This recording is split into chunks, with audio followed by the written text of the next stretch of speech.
Alors, en 2, nous allons voir les facteurs qui ne sont pas propres à l'Afrique. D'accord?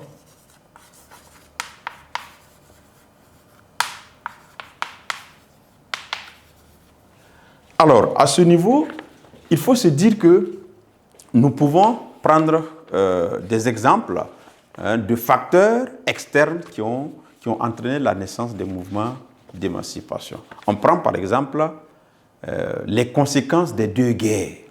Alors, les Africains ont eu la chance d'aller faire la guerre aux côtés des Blancs.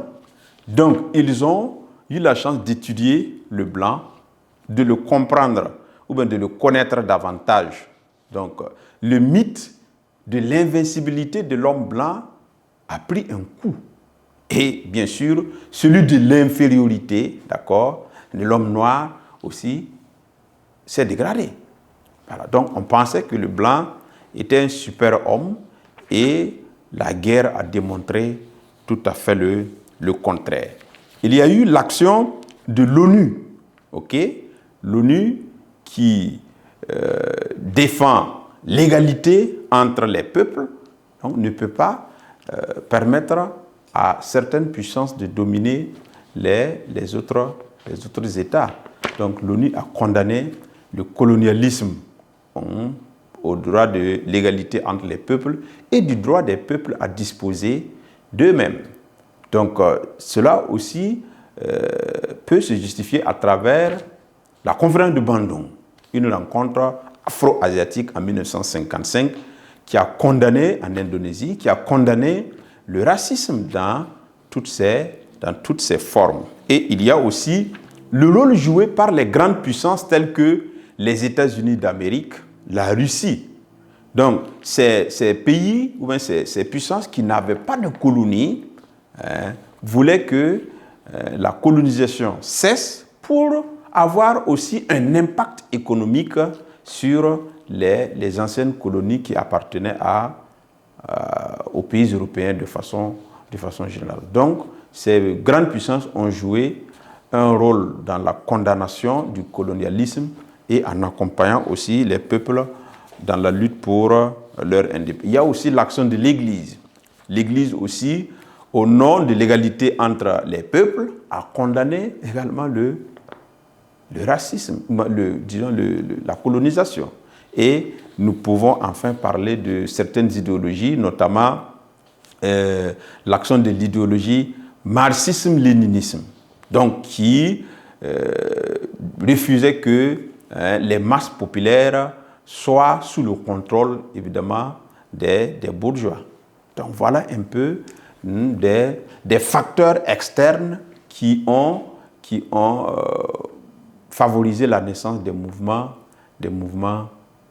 d'émancipation. Ici, on pouvait ajouter l'action des intellectuels africains, c'est-à-dire les gens qui ont eu la chance d'aller étudier en Europe, qui ont lu dans les livres, évidemment, qui ont compris les questions de liberté, les questions d'égalité, ainsi de suite. Donc, ils vont travailler dans le sens de la sensibilisation des populations pour que les gens luttent pour obtenir les indépendances. Donc, on va prendre on va résumer les facteurs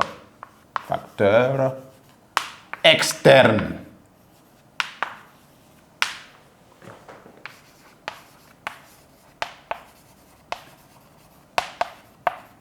de la naissance des mouvements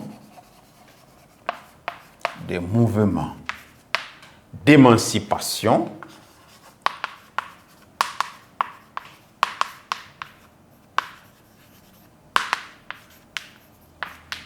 sont, deux points, j'ai parlé de les conséquences, ok,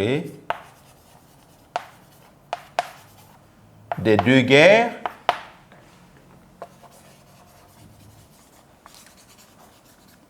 mondiales, s'il vous plaît, ce n'est pas 2 guerres mondiaux. 2 guerres mondiales, virgule, on peut citer l'action de l'ONU et de la conférence de Bandung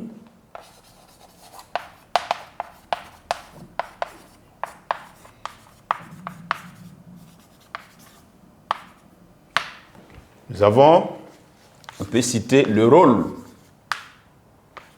des États-Unis, des grandes puissances comme le rôle des États-Unis d'Amérique et de la Russie.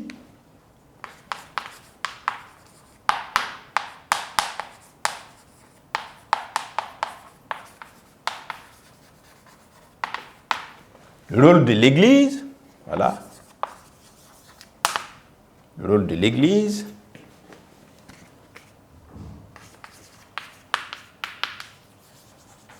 L'Église, ce n'est pas le bâtiment, d'accord? Ça sous-entend la communauté, d'accord? Le rôle de l'Église. Il y a aussi l'action de l'idéologie.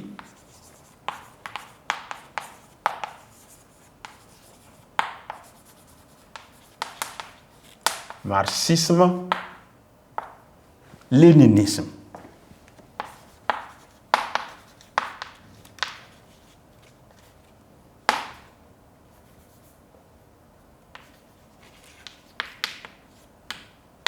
Donc voilà quelques facteurs externes qui ont favorisé la naissance des mouvements d'émancipation et qui les a accompagnés dans les luttes pour les indépendances. Donc, et on va aborder le grand 2, d'accord, qui va nous amener à étudier l'action même de ces mouvements d'émancipation. L'action des mouvements d'émancipation en Afrique. Et on va d'abord voir le cas de l'Afrique du Nord et aussi le cas de l'Afrique noire. Donc, grand 2, l'action des mouvements d'émancipation. L'action des mouvements